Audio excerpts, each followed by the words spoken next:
हर हर महादेव, शंभो शंकर।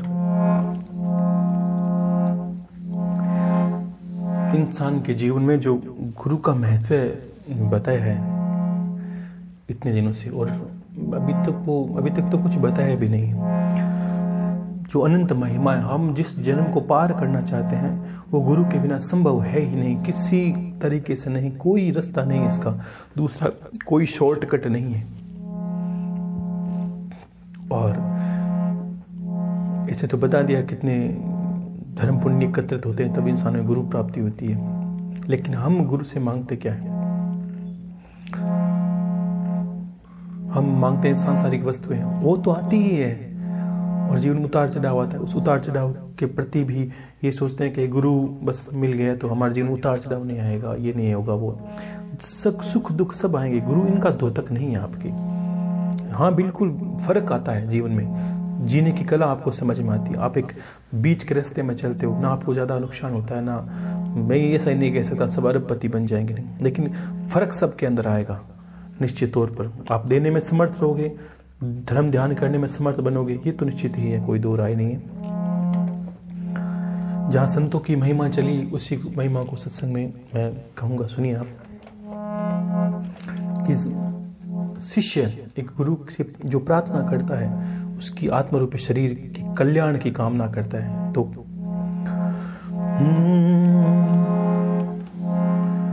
लख 84 में घणो दुख पायो, लख 84 में घणो दुख पायो, घर घर पशु अवतारो जी। धूप छाया में तो घणो दुख देखो, धूप छाया में तो घणो दुख देखो, ओ दुख मारो निवारो, ओ गुरसा मारो, अब को जन्म सुधारो जी।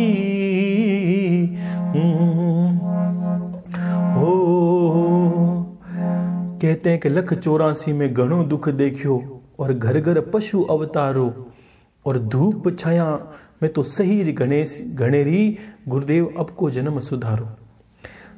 हम मनुष्य जन्म से पहले कुछ थे, मैंने बोला ना, आत्मा का नाश नहीं, प्राण का नाश नहीं होता। जो जीवात्मा है वो अनंत योनियों में भटकते भटकते जब मनुष्य योनि में आती है तब इसमें आत्मा का प्रवेश होता है।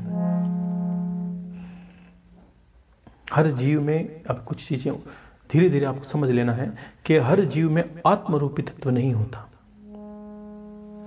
हर जीव में प्राण, जो चेतना, हमारे 5 प्राण होते हैं, उसमें चेतना, इन सब जीवों में चेतना होती है। इसलिए ये भक्षण का कार्य करते हैं, सिर्फ एक भोजन के प्रति अग्रसर होकर जीवन यापन करते हैं। कल्याण से इनका कोई नाता नहीं। अपने शब्दों में ये समझ लीजिए, ये भोग्या योनियां हैं। अगर मैंने पहले भी बोला होगा थोड़ा, नहीं तो आप सुन लीजिए। अगर कोई शेर किसी जीव जंतु को खाता है, हिरण को मार के खाता है, उसको पाप नहीं लगता। और कोई बकरी घास खाती है, गाय घास खाती है, तो गाय को धर्म नहीं होता। ये एक भोग्या योनियां है। जो 84 लाख योनियां हैं उसमें ये अपने कर्मों को भोग रहे हैं। तो ये सोचिए कि हम भी वहां से चल के यहां तक आए हैं। अगर फिर चूके तो फिर 84, यहां से चूक गए फिर से तैयार रहिए उसी गति में। कभी कभी जीव को देख के दया इसलिए आती है कि आप देखिए कितनी योनियां हैं। हम सर्दी में कपड़े पहन सकते हैं, आराम से रह सकते हैं, खा पी सकते हैं। बाहर के जीवों को देखिए कितनी जद्दोजहद लगी है सबके पीछे, जीवन यापन के पीछे। कोई जमीन के अंदर रहता है, कोई बाहर रहता है, कोई सर्दी का किसी का, हम दया करते हैं, कोई किसी को पानी चुगा डालते हैं, लेकिन कैसी दुर्दशा होती है। ये भी हमारे ही प्रारूप है, ये ध्यान रखना। हम भी इन्हीं में से निकल के यहाँ आए। अगर फिर कल्याण के रास्ते पर नहीं गए तो फिर हमारे तैयार है। तो इतना सहज होता कल्याण तो क्या होता कि हमें मानव मिल जन्म लेते ही हमारा कल्याण हो जाता। संतों ने इस जन्म को अनमोल क्यों कहा? क्योंकि इसी जन्म में वो कल्याण का रास्ता हमें मिल सकता है। गुरु के द्वारा, भक्ति के द्वारा ईश्वर की प्राप्ति हो सकती है, ताकि हमारे 84 लाख योनियों में नहीं भटकना पड़े। अन्यथा मैंने बोला ना, कामनाएं ही हमारी 84 लाख योनियों के कारक हैं। तो आपको कामनाएं क्या करनी है? ईश्वर की प्राप्ति की कामना अंदर एक ही रहनी चाहिए। बाकी सब कार्य है, कार्य करते रहे, अंदर में सतर्क रहना है। तो जीव कहता है कि 184 में घणो दुख पायो, घर घर पशु अवतारो, और धूप छाया में तो सही गणेरी, गुरुदेव अब को जन्म सुधारो। इस जन्म से तो मुझे चक्कर से निकाली, और वो भक्ति के द्वारा। भक्ति से क्या होती है कि हमारा कामनाओं का नाश होता है। क्यों? हमारी सिर्फ भक्ति अर्थात लगन, यानी ईश्वर से लगन लगती है, गुरु से लगन लगती है, प्रीत होती है, उससे हमारा कल्याण होता है। यही कल्याण का मार्ग है। क्योंकि हमने कोई कामना नहीं की, ना भोग की ना वस्तुओं की नहीं। कामना करने से हमारी योनि आगे निर्धारित नहीं होती और हमारा मोक्ष हो जाता है। इससे बड़ी है मुक्ति। मुक्ति का अर्थ होता है ईश्वर में लगन सिर्फ। मोक्ष का अर्थ मैंने बता दिया था कि कामनाओं से विरक्ति ही मोक्ष है, और ईश्वर में लगन करना ही मुक्ति है। ईश्वर में लीन हो जाने मुक्ति है, ईश्वर लीन अवस्था। तो गुरु बिन ज्ञान ध्यान सब झूठा, गुरु बिन ज्ञान ध्यान सब झूठा, झूठा जी जग संसारा जी। पति बिना नार की सो पद पावे, पति बिना नार की सो पद पावे, विधवा का कैसा श्रृंगारा हो गुरा समारो, अब को जन्म सुधारो जी। हे जी 184 में घणो दुख देखियो, घर घर पशु अवतारो जी। कहते हैं कि गुरु बिना ज्ञान और ध्यान सब झूठा। आप सुन लीजिए, बहुत से लोग बड़े बड़े ज्ञानी हैं, हमारे को गुरु मानते हैं, शिष्य भी हैं, लेकिन वो अपने आप में गुरु की पदवी पर भी हैं। मुझे ऐसा भी पता है कि उनके प्रश्न इतने बड़े बड़े आते हैं, गुरुदेव उनके बारे में बताइए, बड़ा योग के बारे में बताइए। तो वो क्या है कि वो है कि बिना आधार के जो खड़े होते ना, वो क्रिया करते हैं वो लोग। अब उसका अर्थ क्या निकलता है कि गुरु बिना ज्ञान, ज्ञान का आधार भी नहीं गुरु, तो भी ज्ञान झूठा है। जो आपने हासिल किया है वो मिथ्या है। जब तक आप गुरु की शरण नहीं जाते, गुरु में भी कला इस। अब मैंने बोला ना, शिष्य कैसे हैं? ढूंढते ऐसे गुरु हैं कि गुरुदेव ऐसे होने चाहिए जो ब्रह्म ज्ञानी हो, जो बड़े चैतन्य हो, वो गुरु तो हम गुरु बनाएंगे। अच्छी बात है, बहुत अच्छी सोच है, बहुत अच्छी, मैं सम्मान करता हूँ इस सोच का। लेकिन अब आप गुरु की पदवी पर सोचिए, हम क्या सोचते हैं, या बड़े बड़े गुरुदेव क्या सोचते हैं, या दादा गुरुदेव क्या सोचते हैं कि कोई लायक एक मिले। समझिए, अब आप ढूंढते हो, आप हो नालायक और ढूंढते हो लायक को, तो संगम नहीं बैठेगा। पहले आपको लायक बनने पड़ेगा।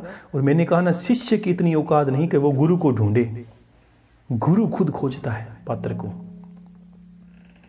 अपना उत्तराधिकारी सभी को चाहिए, अपने ज्ञान को फैलाने वाले सभी को चाहिए, लेकिन पात्र चाहिए। आपको ढूंढना नहीं है। जब तक आप ढूंढ रहे हो, ये सोचिए कि आप नालायक हो। शब्दों में सत्य कहना मेरा काम है, ध्यान रखना। अगर जब तक आप ढूंढ रहे हो, तब तक आप नालायक हो। और जिस दिन गुरु ने आपका वर्ण किया, उस दिन आपकी लायकता सिद्ध है कि आप लायक हो। कि गुरु बिना ज्ञान ध्यान सब झूठा, और झूठा जी जग संसारा। जग की हमने कल्पना की, हमने जग को जाना, वो जानना नहीं। हमें पता ही नहीं चलेगा ये जगत क्या है, दुनिया क्या है, संसार क्या है।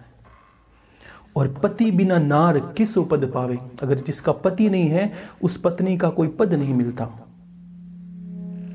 और विधवा का कैसा श्रृंगारा। ये उदाहरण किस तरह दिए हैं कि जैसे गुरु नहीं है, तो ऐसे ऐसे शब्द आपके लिए प्रयोग किए गए हैं कि पति बिना नार किसो पद पावे। शिष्य के अगर गुरु नहीं है तो उसकी क्या वैल्यू है, क्या जीवन का आधार है उसके।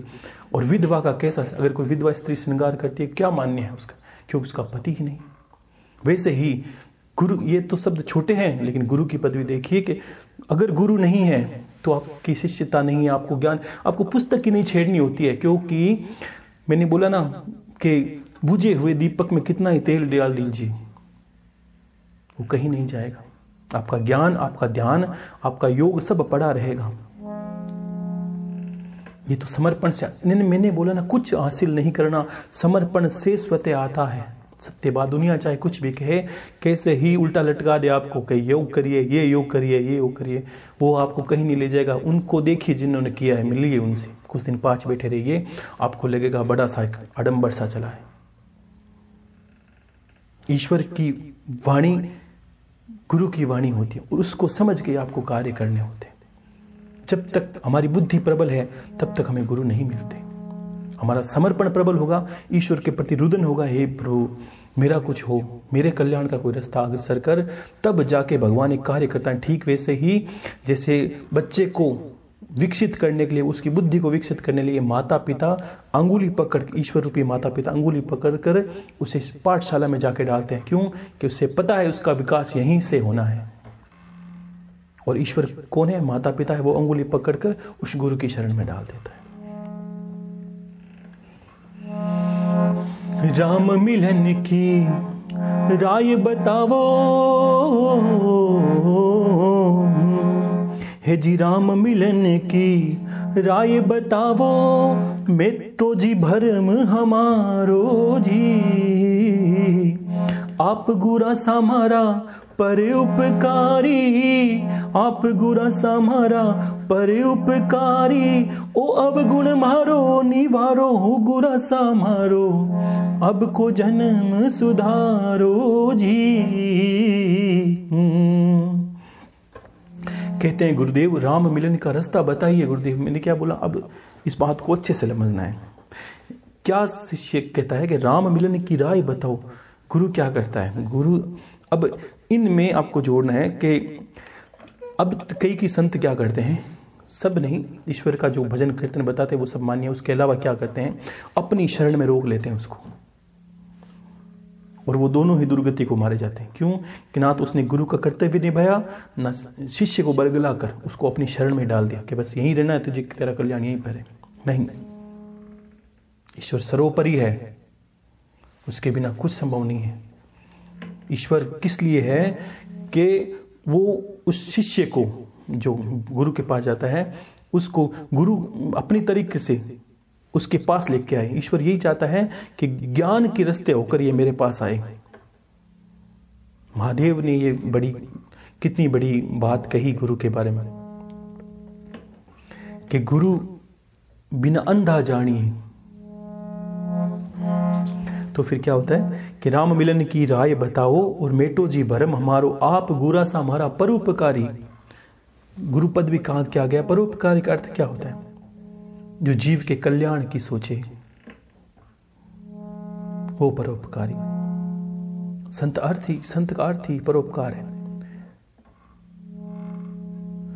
लोगों ने इतने दिनों में मैं जगह जगह घूमा, देखता हूं संत बहुत हैं और इस तरह के भी हैं। अब किसी को कुछ कहा नहीं जा सकता, व्यक्ति विशेष कोई है नहीं, लेकिन इन दिनों में ऐसा जंजाल फैलाया कि लोगों को साधनाएं बता दो, इसको ये बता दो, उसको वो बता दो, कर करके लोगों की दुर्गति कर दी। एक सामान्य पुरुष को अगर पता चले ना कि अगर कोई विरक्ति करना चाहे, कोई ज्ञान को प्राप्त करना चाहे, कोई ईश्वर को मिलना चाहे, तो उसको देखते ही पहले टेंशन हो जाती है, संशय हो जाता है। क्यों?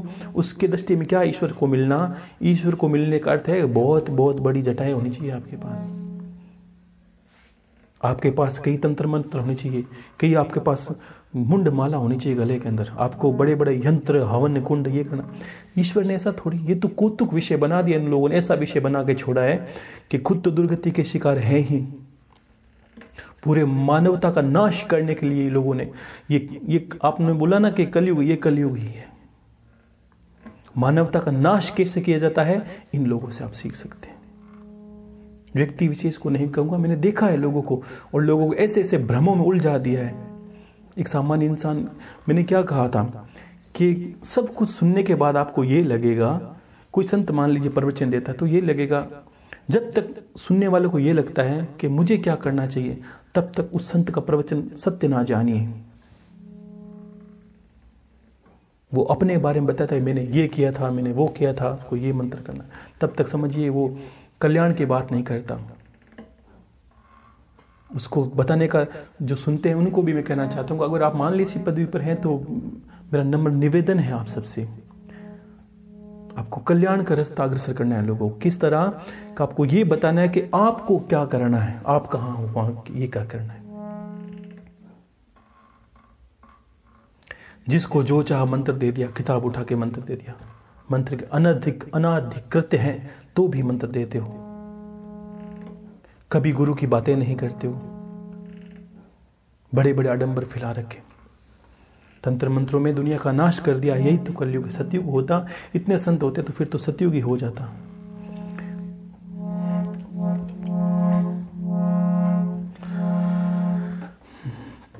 तो इस प्रकार गुरु की भक्ति आपको करते रहनी है। गुरु की भक्ति से ही सब कुछ सत्य नहीं है। गुरु की भक्ति करनी है और गुरु बताए वो कार्यकलाप करने हैं।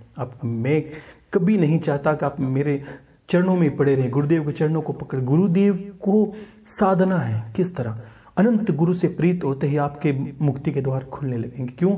कि गुरु आपको बताएगा आपकी इष्ट की भक्ति कैसे करनी है। बस ईश्वर इतना ही चाहता है। कोई किसी को महादेव से मिलना है, मैंने 5 शब्दों में कहा है, आप गुरु की भक्ति करिए, आप कुल देवी की उपासना करिए, आप गृहस्थ में हैं, परिवार का पालन पोषण करिए, ईश्वर का नाम लेना है, महादेव का, और उनकी शरणागति लेनी है। अब महादेव मेरा गुरु है और गुरुदेव ने भेजा है कि आप तू शिव शिव कर और तुझे शिव दर्शन देंगे। अब महादेव आपको दर्शन देना पड़े और निश्चित ही होंगे। इतना ही है और कुछ ज्यादा नहीं आपको उलझाना का। नित्य क्रियाकलाप में आधा घंटा सर्वश्रेष्ठ है, 1 घंटा लग सकता है, कोई बड़ा बात नहीं। हम जिस बार बार आप लोग कहते हो, मुझसे भी बड़े प्रश्न आपके पास हैं कि सनातन क्या है, वो क्या है, ये क्या करते हो। आप सनातन, आप दूसरे धर्मों का विरोध करते हो, करिए, लेकिन जिस धर्मों का, मुस्लिम धर्मों का विरोध करते हैं तो वहां ये भी सोचिए कि 5 बार नमाज वो पढ़ते हैं। आप 2 घंटे पूजा नहीं कर सकते, किस सनातन की बात करते हो आप? तो आराम से 1 घंटा सुबह, 1 घंटा आपको नित्य उपासना में भी बता दिया गया है कि गुरु मंत्र माला आपको नित्य करनी है, अंत समय तक, जब तक आपके प्राण नहीं छूटे। कुल देवी की उपासना तब तक करनी है जब तक आपको लगे कि मेरे अनुकूल घर में शांति नहीं हुई है, मेरे अनुकूल घर में पैसे नहीं आए, तब तक माता का साथ है। और जिस दिन आपको लगे गुरुदेव अब मुझे तो परिवार से कुछ लेना देना नहीं है, माता से आशीर्वाद लीजिए, सिर्फ गुरु और इष्ट की भक्ति करनी है। नाग स्तोत्र बताया, नाग स्तोत्र, नाग देवता आपकी भक्ति में सहायक बनेंगे, मैंने आशीर्वाद दे दिया है। कुछ लोगों को दर्शन भी हुए, होंगे ही निश्चित तौर पर। अपने गुरु पे विश्वास है कि गुरुदेव है तो होंगे, इसमें कोई दो राय नहीं। क्योंकि मैंने बोला ना, मैं बोलता हूं उसके पीछे भी कोई बोलता है और उनके पीछे भी कोई बोलता है, वहीं से मैंने होके बोला है कि बस आप करिए, आपको कुछ करना नहीं है। आसान से बैठा, इतना आसान करना है कि आपको कुछ नहीं करना। दर्शन दे, दर्शन तो करने कीजिए, मेरा आशीर्वाद है, प्रार्थना मैं करूंगा, आप दर्शन कीजिए सिर्फ। नाग स्तोत्र का 3 बार, 7 बार, 5 बार आपको लगे अनुकूल, जो मैंने बताया वो पाठ करिए। कितना साल करना है, उससे क्या होता है कि जीवन में सहायक है प्रभु। ठीक है, कि आपके जीवन के बाधा हो, दुविधा हो, आपको कहीं कोई दिक्कत लगे, रुपये पैसे में भी नाग देवता का बड़ा इतना प्रचंड आशीर्वाद है। आप मानिए कि आप सोचोगे गुरुदेव भाग्य खुल गए, अब तो कुल देवी माता और शेषनाग जी मिलकर तो मेरे वारे न्यारे कर रहे हैं। बस आप जितना प्रेम करोगे उतने कार्य होंगे। कुल देवी माता की 1 माला रोज सुबह शाम कर लीजिए, 3 माला, 7 माला, 5 माला, आप समर्थ हो उतना बोझ नहीं डालना। देखो दिक्कतें मैंने एक चीज समझी, खुद में समझ ली कि जिस तरह आप जीवन में हो, क्या होता है कि हर इंसान को समय की बड़ी दिक्कत है। कुछ माताएं बहनें परेशान रहती है, दिक्कत रहती है। देखो सब परेशानियों को देखते मैंने क्या बोला कि 1 घंटा, आधा घंटा, कोई बोझ नहीं डालना। मैंने जब बोला था, अब अचानक ही कुछ लोग बोल देंगे गुरुदेव मैं 11 माला कर, तो मुझे पता है वो ज्यादा दूर तक नहीं जाएगा। क्यों नहीं जाएगा? क्योंकि शारीरिक है, परिवार है, तो कभी समय नहीं मिला तो उसको अपने आप गलानी फील होगी या महसूस होगी कि गुरुदेव मैं आज 11 का संकल्प लिया, कर नहीं पाया, वो आज वो कार्य हो गया। सहज सहज करना है और जीवन पर्यंत करना है, उसको छोटे से शुरू करना है। जो लंबी दौड़ दौड़ते हैं वो धीरे धीरे चलते हैं, उनके पता है लंबी दौड़ ऐसे ही पार होगी। बोझ नहीं करना। 3 माला, 5 माला और 7 माला सर्वश्रेष्ठ है। 1 माला कुल देवी की सुबह, 1 माला शाम को करनी, आसान। 1 नाग देवता का स्तोत्र है, 5 मिनट लगते हैं, 1 मिनट में एक बार पढ़ सकते हो आराम से। जो मैंने गुरु भाई जी ने मुझसे गवा के जो ऑडियो भेजा था वो आप करिए। और किसी ने पूछा महादेव की स्तुति क्या? देखो हाँ, एक बात को अच्छे से समझ लीजिए। इसमें मैंने पहले गया था कि कपूर गौरम करुणावतारम संसार सारम भुजगेंद्र हारम सदा वसंतम हृदयारविंदे भवन भवानी सहितम नमामि। इसका अर्थ ये समझिए कि कपूर से जो सुंदर है, परम पवित्र जो महादेव हैं, कपूर गौरम करुणा जो करुणा के अवतार है, संसार सारम जो संसार का सार है, भुजगेंद्र हारम जिनके गले में भुजाओं में सांप सर्प लपटे हुए, उस महादेव पार्वती को माता हृदय में धारण करके मैं ये धारण करता हूं। धारण करते ही क्या होता है, फिर हमारे सारे जो पूजन पाठ सफल होने लगता है। इसलिए कोई भी आज से जब भी पूजन पाठ करें, ये श्लोक जोर से दोहरा लें, ये जरूरी है। और इसका भाव ये समझना कि महादेव को हृदय में और माता पार्वती को हृदय में धारण करके ये पूजन शुरू कर रहा हूं, निश्चित तौर पर सफल होंगे 100%। इसलिए नाग स्तोत्र से पहले ये जो मैंने गा के बोला, यही स्तुति करना है आपको। ज्यादा मैं नहीं उलझाऊंगा कि वो आपके लिए नहीं, आप बस जितना जरूरत है उतना करिए, ठीक है ना। और स्वतः ही उनकी पूजा से वो प्रसन्न होते। इतने प्रचंड देवता हैं कि लोगों को दर्शन के लिए लगते हैं कि ये 1 करोड़ जप कर लीजिए, कुछ नहीं करना है। आपके गुरु ने कहा है, गुरु का कहना मानने में आपको दर्शन होंगे, बस ये मेरा आशीर्वाद है और यही गुरुदेव का आशीर्वाद है। उनके चरणों में सर रखकर कहना, हे गुरुदेव, हे दादा गुरु, जिनको दादा गुरु मिले, गुरुदेव तो मिले दादा गुरु मिले आपको, ऐसा क्या बड़ा पुण्य है आपका। हे दादा गुरुदेव, मुझे नाग देवता का स्तोत्र कर रहा हूं मैं, और प्रभु के मुझे दर्शन हो। 10 दिन में आप सोते वक्त काम ना कर लेना, 10 दिन लगेंगे नहीं, किसी को पहले दिन में, किसी को दूसरे दिन में, जैसी आपकी श्रद्धा होगी गुरु के प्रति, जैसे दर्शन हो जाएंगे आपको। बड़े चमत्कार है। कहीं घटना घटेगी तो भी आपको लगेगा चमत्कारिक रूप में कि आपको कुछ ना कुछ इस तरह कोई शक्ति आई है और तुरंत ही आपको बचा लिया है। कहीं पैसों की दिक्कत लगी, तुरंत समस्या घूमे, तुरंत ऐसे आपको लगेगा पासा पलटा, गुरुदेव कोई चीज ऐसी है। शेषनाग जी जैसे सहायक है, बिल्कुल भक्तों को इतने सहायक मिलेंगे। ठीक है, 3 बार नाग स्तोत्र कर लिया, 5 बार कर लिया, 7 बार कर लिया, 5 मिनट लगेंगे। एक बार भैरव तांडव स्तोत्र याद है तो करिए, नहीं तो याद करना है। ये चीजें जो बता रहा हूं वो आपको जीवन पर्यंत याद रखनी है, उसके अलावा आपको जरूरत नहीं है। भैरव तांडव स्तोत्र आपको याद करना है, ठीक है। आराम से गाइए और गा गा के आनंद। अगर आपकी भक्ति में आप बोझ कर लोगे तो वो भक्ति नहीं कर पाओगे। एकदम आराम से करिए। कोई माता बहना वृद्ध है, सक्षम नहीं है तो 1 माला करिए, कुछ नहीं तो मानसिक जप करिए। आपको कोई गाने, देखो दुनिया ऐसी विचित्र है कि मुख में राम बगल में छुरी। अगर यही कला आप जानते हो तो ये भी कला आप जान सकते हो कि दुनिया को दिखाना नहीं, अंतर अंतर जप करते रहिए, अंतर अंतर में पाठ करिए, स्तोत्र करिए। इतने गाने गाते हो आप, तो ये गाने में आपको क्या समस्या है। भैरव तांडव स्तोत्र गाइए, भैरव जी का नाम लेकर। कुल देवी का 1 माला करनी है, गुरुदेव की 3 माला करनी है। भैरव तांडव स्तोत्र गाया और फिर बार नाग देवता का स्तोत्र 5 बार, ठीक है ना। और पूर्णिमा जब भी आती है और ना पंचमी, पूर्णिमा और पूर्णिमा से पहले वाली पंचमी, एक तो आती है अमावस्या से पहले वाली पंचमी, अमावस्या से वो नहीं, पूर्णिमा से पहले वाली पंचमी और पूर्णिमा नागों का श्रेष्ठ दिन है। इस दिन तो विशेष आपको याद करके 2 दिन पूजा करनी विशेष। और माताएं बहनें इस दिन पंचमी का व्रत रखे तो प्रचंड प्रभाव है। काल सर्प दोस्तों आपको लगेगा नहीं, जीवन पर्यंत ये हमेशा आशीर्वाद साथ ही है आपको। और नाग देवता की पूजा से 3 ग्रह इंसान के बहुत ज्यादा अनुकूल होते हैं, शनि देव, राहु और केतु। इन्हीं के दोष से काल सर्प दोष लगता है और फिर इन्हीं की पूजा करनी पड़ती है, शेषनाग जी की। तो नित्य आप पूजा करते हो तो ये तीनों आपको नहीं लगे और इनका शुभ प्रभाव मिलेगा। शुभ प्रभाव, राहु के प्रभाव से आपको पे संपत्ति मिलने लगेगी, केतु के प्रभाव से आपको शारीरिक बाधा कष्ट नहीं आएंगे, मानसिक समस्या नहीं आएगी। और शनि के प्रभाव से तो सबको बचना ही है। और जिनके शनिदेव प्रबल पक्ष में हो तो क्या होता है कि उसको श्रम कम करना पड़ता है और फल ज्यादा मिलता है।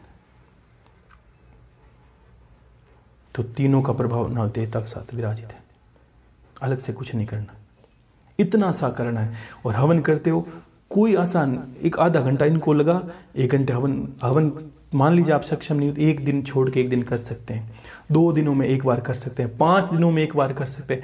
लेकिन मैं ये चाहता हूं कि आप एक से सनातनी बने जो यज्ञ करता हो, जो यज्ञ करता हो और जो इस तरह हवन आहुति वगैरह करते हो। तो 7 दिनों में 5 दिनों में समर्थ अपने आप पे छोड़ दिया है, लेकिन करना नित्य, जो नियम करना वो नित्य करना है।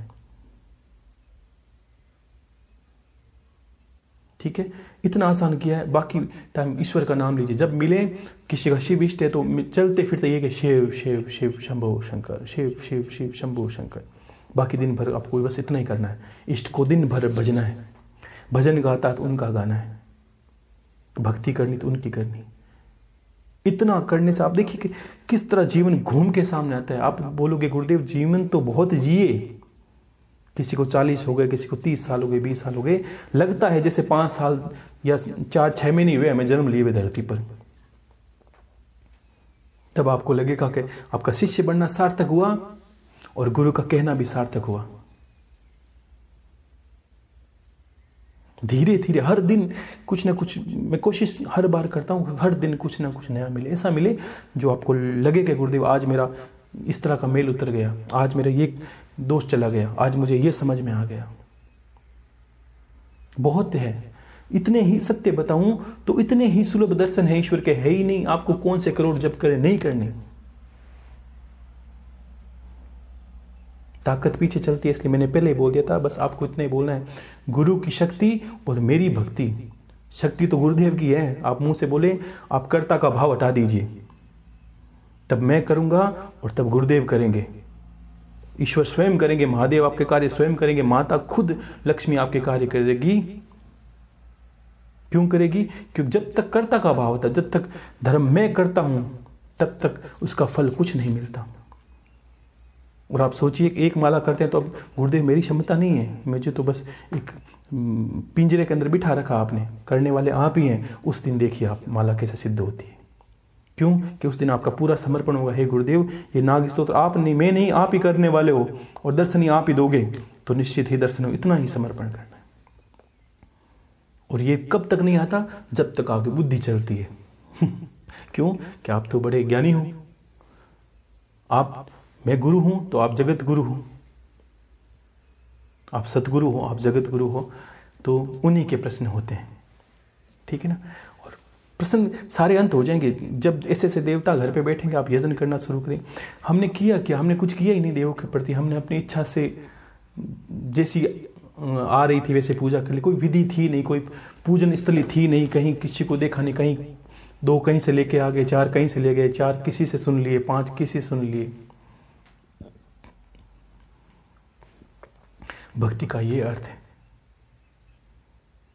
बड़ा आनंद का विषय है। जब तक आनंद लेके नहीं करोगे तब तक ना तो गुरु का समर्पण होगा, आपके गुरु का समर्पण नहीं कर सकते, क्योंकि ये भी पद्धति महादेव की है। वो आपकी बुद्धि में पहले देखता है कि आप लायक हो कि नहीं हो गुरु के, ये पहले देखेगा। और आप कौन हो? आप जगत गुरु हो, इसलिए आप देखोगे गुरुदेव हमारे लायक है कि नहीं। गुरु भाई जी के पास 1-2 प्रश्न आए थे, क्या गुरुदेव, मतलब मैं नहीं जानता किसके पास, गुरु भाई जी ने बताया बहुत से कि आप बहुत अच्छा बोलते हो, आप बहुत ज्यादा जानते हो, हम आपको गुरु बनाना चाहते हैं।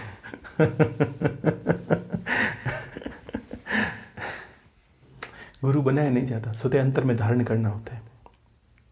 वो तो जिस दिन आप उसको बने हुए क्रियाकलापों को शुरू कर देते हो और आपको फलित होने लगते हैं। कितनी सहज सहज विधियां हैं। मनोकामना दीपक इतना प्रचंड प्रभाव है। अगर समर्पण कुछ लोगों को प्रभाव नहीं करता, क्योंकि मैं सत्य बताऊं तो उनको समर्पण नहीं है। आप चाहे कुछ भी कहो, मैं बता रहा हूं ना,